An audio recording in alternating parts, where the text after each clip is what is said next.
O século XIX foi um século inspiradíssimo. Trouxe muita coisa à humanidade. Boas, más, assim, mas trouxe muita coisa.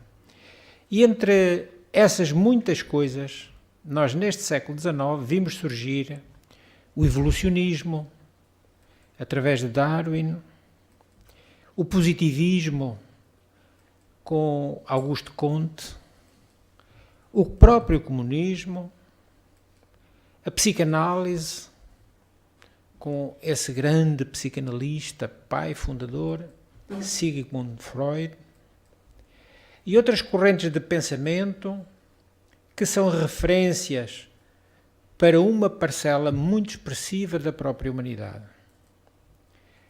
E foi também neste século, em 1857, como nós sabemos, os que estudamos a doutrina, que pela mão de Allan Kardec se edificou o Espiritismo. E na Alemanha, apenas 9 anos depois, aparece pela primeira vez uma expressão, ecologia. Ela foi cunhada pelo naturalista alemão Ernst Haeckel, tido como o pai dessa nova ciência, porque a ecologia é uma ciência. Então ela é uma ciência irmã do próprio Espiritismo. Foram 2 homens de ciência que deixaram um legado importantíssimo para a humanidade. O Espiritismo, a ecologia. E cada um explica, cada qual ao seu modo, um universo contínuo, porque o universo não tem paragem. O universo está constantemente em mutação, constantemente em expansão, constantemente em mudança, porque o seu conjunto, o conjunto universal, está interligado. Tudo está interligado. Sendo necessário o uso racional dos recursos naturais, o que nós, as criaturas humanas, não estamos fazendo, como iremos ver. E este uso racional deve-se basear num princípio que é o princípio da necessidade e não o sentido da opulência. Precisamos do necessário, não do supérfluo.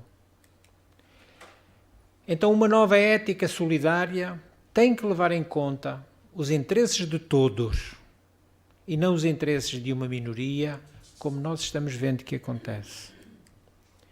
É preciso respeito a todos os seres vivos, todos, porque nesta cadeia imensa tudo se interpenetra, tudo tem ligação entre si. Espíritas e ecologistas também reconhecem a existência de mecanismos de autoproteção do planeta Terra. A Mãe Natureza, vez por outra, ela faz o equilíbrio. E às vezes, para que ela consiga o equilíbrio, é de modo muito doloroso para as criaturas que aqui habitamos, mas que é necessário. Claro que uma e outra explicam essa forma da Terra, do planeta, encontrar o equilíbrio, explicam de modos diferentes. Estudem os efeitos colaterais da poluição nos 2 planos da vida.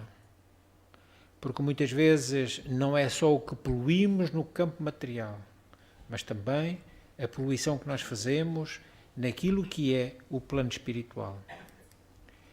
Enquanto a ecologia investiga o impacto dos poluentes na matéria, ou seja, o impacto do que acontece aqui na Terra, seja no ar, no solo ou na água, o Espiritismo desdobra-se na investigação dos impactos de outros géneros de poluentes, estes no campo sutil. E quando falamos do campo sutil, estamos falando do espírito. Porque no plano astral, também chamado de psicosfera, existe uma imensa poluição provocada por nós. Podemos fazer o lixo, que todos vemos, mas há um outro lixo, que é o lixo mental, que também nós produzimos, através dos nossos pensamentos desencontrados, dos nossos sentimentos de ódio, dos nossos desejos de vingança, de tudo aquilo que nós geramos de menos bom, de acordo com as leis de Deus. Tudo isso fica na psicosfera do nosso mundo Terra. E é esta limpeza que a natureza, para a fazer, muitas vezes nos traz os cataclismos. Os cataclismos que tantas vidas ceifam para que haja uma limpeza na psicosfera. Se isso não acontecesse, provavelmente nós, as criaturas, não tínhamos como sobreviver no plano material, devido ao peso das energias geradas pelas nossas mentes, quantas vezes desencontradas e revoltadas. São as formas de pensamento que nós julgamos que não têm importância nenhuma. Pensei, mas não faz mal. Apago. Não apagou. O pensamento é uma energia. Toda a energia que é gerada, ela está gerada. Ela existe. E quando nós temos estas formas de pensamento negativo, é o negativismo que nós estamos colocando sobre a Terra. Os próprios miasmas, o que resulta destas formas de pensamentos e o que resulta muitas vezes dos ódios desencontrados que, tanto como nós sabemos, proliferam ainda no nosso mundo Terra. Então é urgente. Daí nós termos trazido esta palestra antes do fim do ano. Ano novo, vida velha. Porque ficamos com mais um ano. E temos a obrigação, porque já temos mais um ano de conhecimento, temos a obrigação de fazer aquilo que já vamos aprendendo. Não esqueçamos então que é urgente que o movimento, o nosso movimento espírita, absorva e contextualize, à luz da doutrina, os sucessivos relatórios científicos que nos são apresentados. Denunciam a destruição sem precedentes dos recursos naturais não renováveis. No maior desastre ecológico originado pela ocupação humana na história do planeta. Mais do que nunca, nós estamos fazendo isto agora. Os atuais meios de produção, que nós sabemos que devido à mecanização, depois da Revolução Industrial, nós sabemos que estes meios de produção e de consumo precipitaram a humanidade na direção de um impasse civilizacional. Estamos num impasse. Alguma coisa tem que ser feita. Porque o que importa para muitos é a maximização dos lucros. E isso tem justificado tudo o que nós vemos que aqui neste mundo de Deus se encontra. Faz-se o uso insustentável dos mananciais de água doce, provocando a desertificação do solo. E de duas uma, ou nós acabamos com a desertificação, ou ela irá acabar connosco. É uma escolha. O nosso próprio Algarve está começando a sentir este efeito da desertificação. Cada vez há mais dificuldade de encontrar água doce no Algarve e os furos cada vez têm que ser feitos a maiores profundidades, porque a desertificação está subindo. O aquecimento global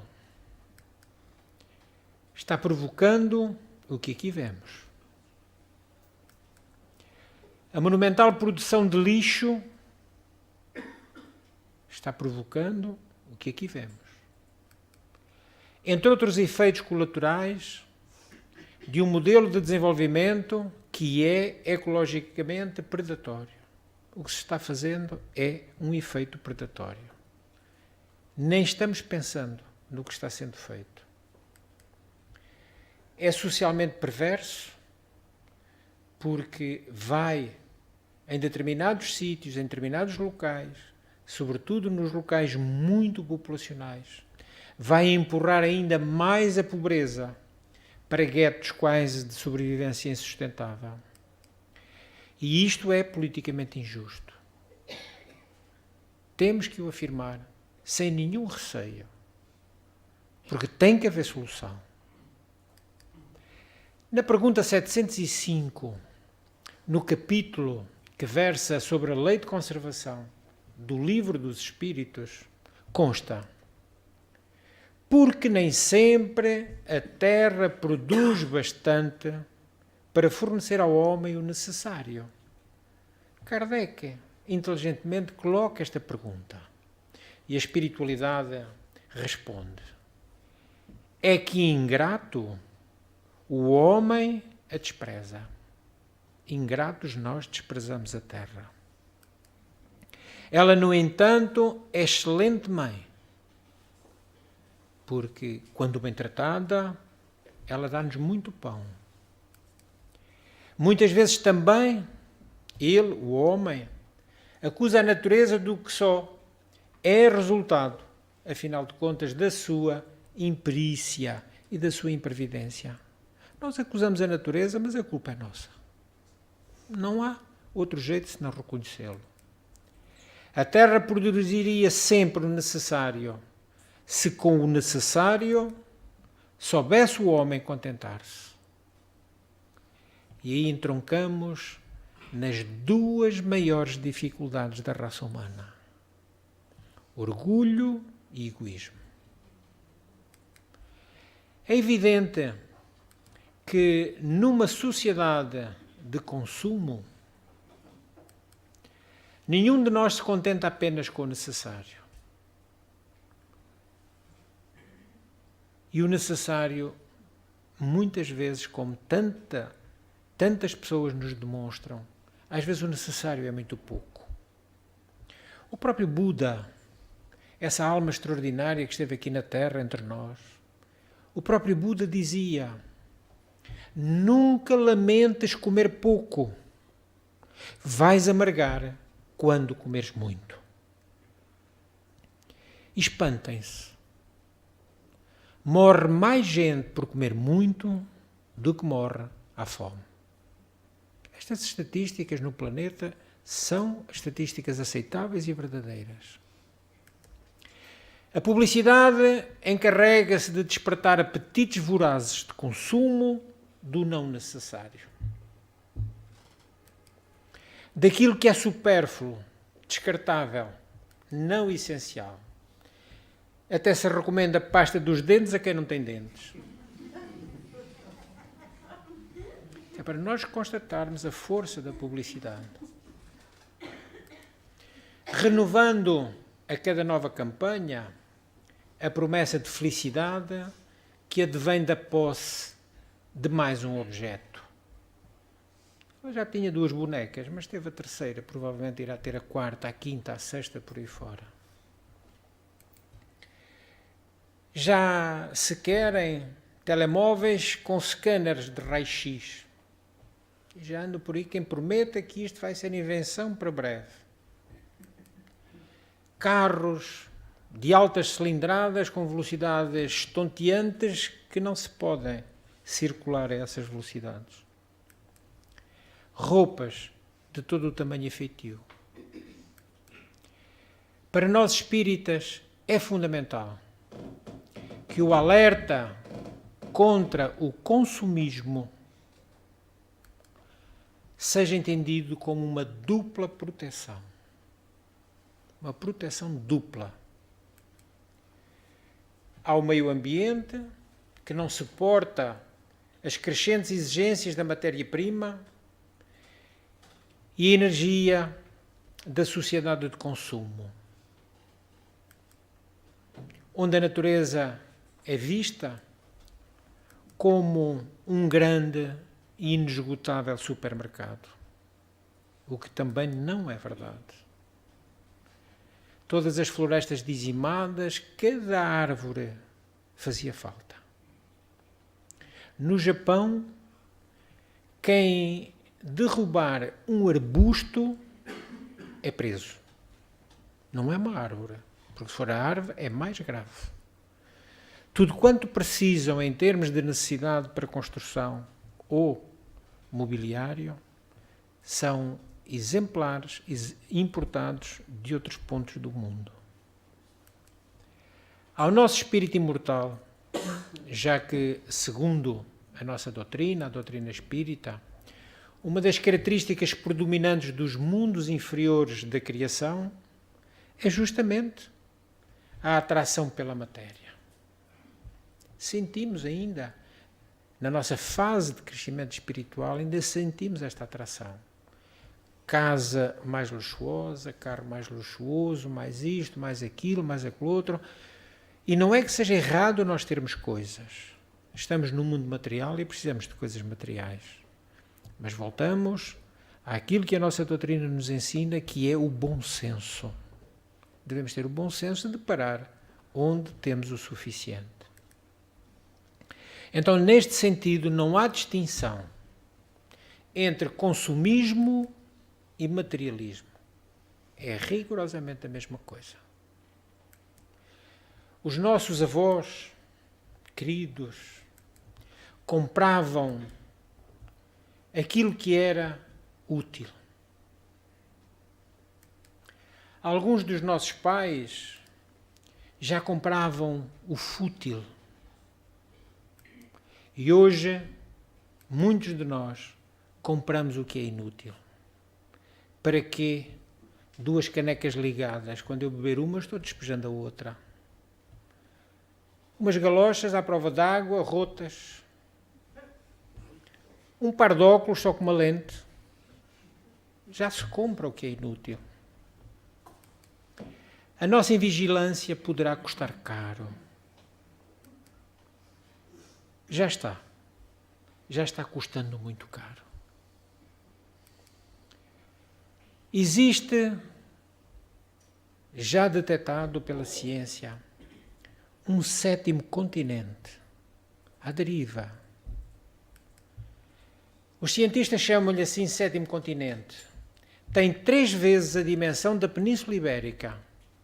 Está situado entre a Califórnia e o Havaí. Califórnia e a ilha do Havaí. Está aqui. 3 vezes o tamanho da Península Ibérica. E está ali o quê? Está ali uma ilha, descoberta em 1997. Uma ilha que se foi juntando com o lixo lançado no mar. E que põe em perigo a fauna marinha, porque os animais ingerem os resíduos plásticos e leva à morte por asfixia ou por obstrução do próprio aparelho digestivo nos animais. Cerca de 100 milhões de toneladas de detritos se acumulam nesta região. 100 milhões de toneladas. O plástico representa 90% desse lixo que flutua no oceano. Aqui vemos o interior de uma gaivota morta. A quantidade de plástico que ela absorveu, pensando que era alimento. Uma tartaruga com uma rede de pesca meia presa na boca, com certeza já a caminho do estômago. Vejam esta surfista para conseguir chegar à água por onde ela tem que passar. E novamente uma tartaruga presa em redes. Palavras para quê?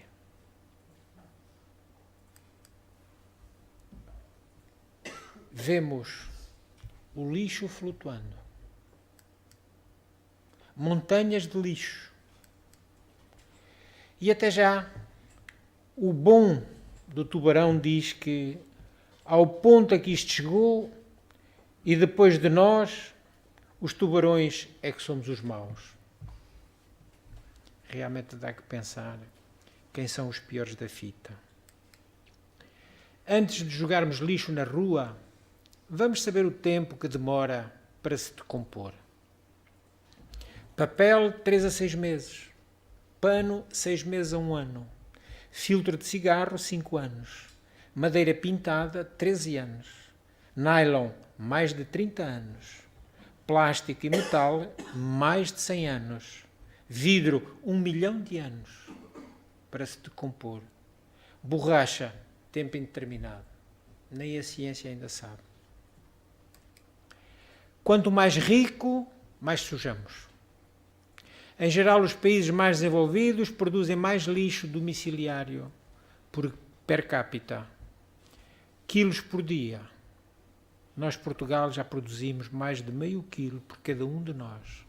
Somos 10 milhões de habitantes, o que quer dizer que fazemos 5 milhões de quilos por dia de lixo.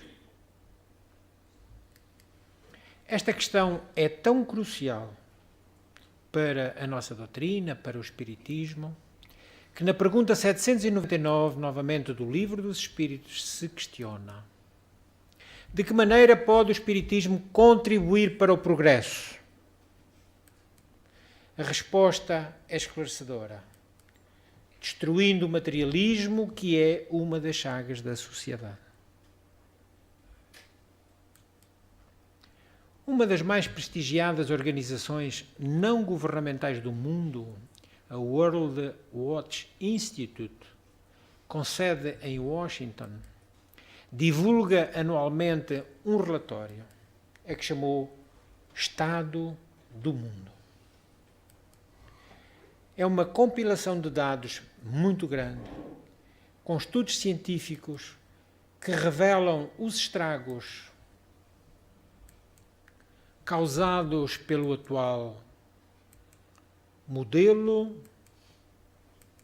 de desenvolvimento. E já no ano de 2004, essa revista afirmava que o consumismo desenfreado é a maior ameaça à humanidade. Nenhuma das guerras que existem neste momento no planeta é tão grave ou ameaçará tanto quanto o consumismo nos está ameaçando a nós, a humanidade. Os pesquisadores desta revista viram que, por exemplo, a obesidade é causa de morte. Há pouco dizíamos que se morre mais de fartura do que de míngua. E eles denunciam que altos níveis de obesidade e dívidas pessoais, menos tempo livre, cada vez nós andamos a correr mais, atrás não sabemos bem do quê, mas corremos, o meio ambiente danificado, são sinais de que o consumo excessivo está diminuindo a qualidade de vida de muitas pessoas. Temos alguma dúvida disto? Digam lá. Temos? Não temos. E o que estamos fazendo? O importante é isso. Saber nós sabemos, mas o que eu estou fazendo? Será que eu já tenho preocupação pela reciclagem, por exemplo? Será que eu tenho já a preocupação de não poluir aquilo que são as linhas de água? Isso qualquer um de nós pode já começar a ter esta consciência e a fazê-lo. Aos espíritas que mantêm uma atitude comodista diante do cenário que descrevemos neste breve trabalho, baseados numa premissa que é falsa, na premissa determinista de que tudo se resolverá quando se completar a transição da Terra. Nós acreditamos que o nosso mundo está em fase de transição. E quando isto fizer a transição, isto muda. O próprio Divaldo Pereira Franco, o nosso querido Divaldo, nos trouxe um livro extraordinário, A Transição Planetária, para nós vermos que as coisas não são bem assim.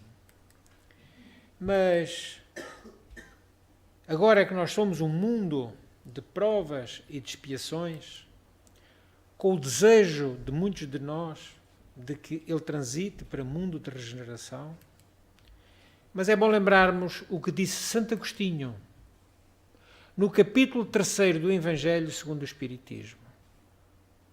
Ele deixou-nos lá a afirmativa para nós não termos dúvidas. Ele descrevia o mundo da regeneração dizendo que mesmo livre das paixões desordenadas, num clima de calma e repouso, a humanidade ainda estará sujeita às vicissitudes de que não estão isentos senão os seres completamente desmaterializados. Ou seja, os espíritos que já não têm necessidade de reencarnar. Então, no mundo da regeneração não vai ser já o paraíso. Não vai. Será muito melhor do que esta. Será. Esta classificação que a Terra tem. Será melhor, mas ainda não é paraíso. E Santo Agostinho nos diz isto. Há ainda provas a suportar, diz ele. E que nesses mundos o homem ainda é falível. E o espírito do mal não perdeu ali completamente o seu império. Não avançar é recuar. E se não está firme no caminho do bem, pode voltar a cair nos mundos de expiação, onde o esperam novas e terríveis provas. Aqui nós podemos pensar que isto está colidindo com um dos ensinamentos da nossa doutrina, que é nós não retrogradarmos. Então, mas se eu já estou no mundo de regeneração e volto ao mundo de provas e expiações, eu não estou retrogradando? Não. Porque eu ainda não tenho a condição de espiritual que, se calhar, eu pensava que tinha. E que me foi dada a oportunidade de eu transitar para melhor. Mas como não mereço, eu volto ao ponto a que eu pertenço. Então não há mágica no processo evolutivo. Não são passos de mágica, não são lotarias. Há esforço e trabalho que é necessário. Nós já somos os construtores do mundo de regeneração. Cada um de nós. E se não corrigirmos o rumo na direção do desenvolvimento sustentável e não corrigir nossas falhas, é o mesmo que cometermos novos erros. Se não corrigimos, estamos cometendo novos erros. E quando a criança erra, tem corretivo. Prorrogaremos situações de desconforto já amplamente diagnosticados, que todos sabemos que existem. Então, temos que esperar que no mundo de regeneração não podemos ficar de braços... para atingirmos o mundo de regeneração, não podemos ficar de braços cruzados. Se o fizermos, não estamos merecendo esse mundo. Até porque sem os devidos méritos evolutivos, boa parte de nós deverá retornar a esse mundo pelas portas da reencarnação. Ora, é esse mundo que é o mundo Terra, ainda na atual classificação.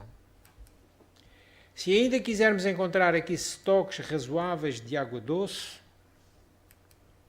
ar puro, terra fértil, menos lixo e um clima estável, sem os flagelos previstos pela queima crescente de petróleo, gás e carvão, que, como sabemos, agrava e de que maneira o efeito de estufa, nós veremos o continente gelado, a Antártida, que já está reduzido à proporção que aqui vemos. Ela era esse continente, era o que vemos aqui, veja o tamanho, foi reduzindo, neste momento a Antártida está reduzida a esta proporção em relação ao seu tamanho original. Deveremos agir agora, sem perda de tempo.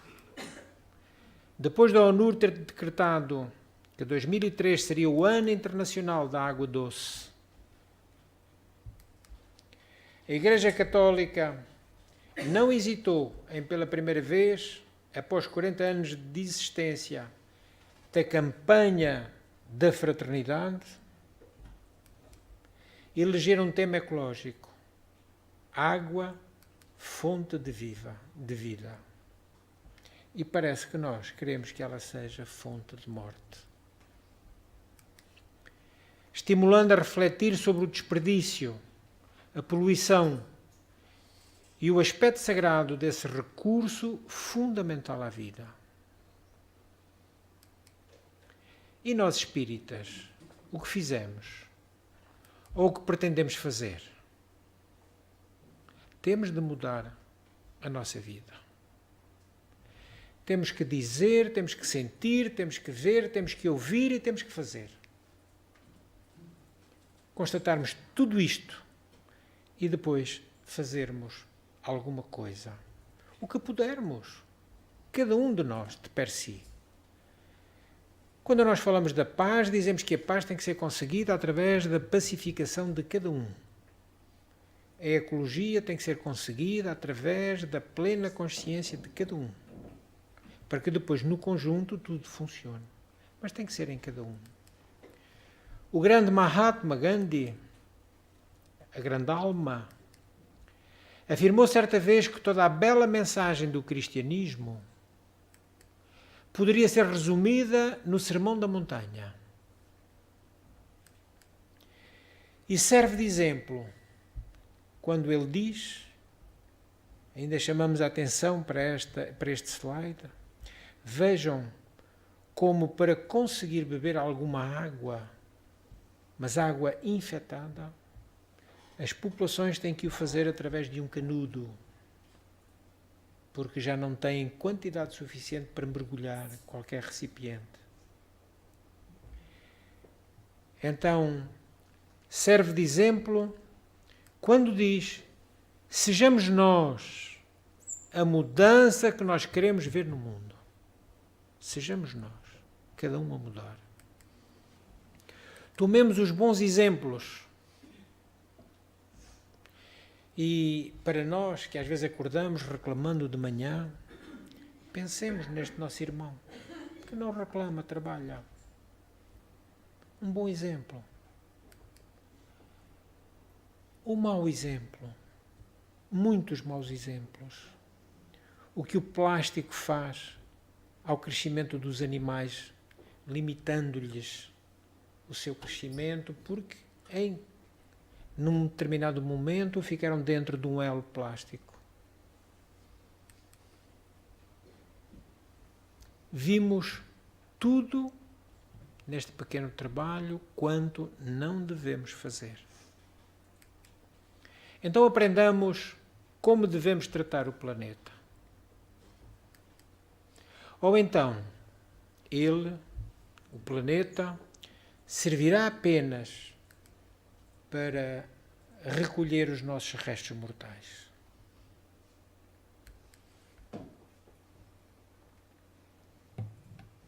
Pensamos que trouxemos matéria de reflexão. Não pensemos que isto não é importante. Não podemos mais. Não podemos mais fazê-lo.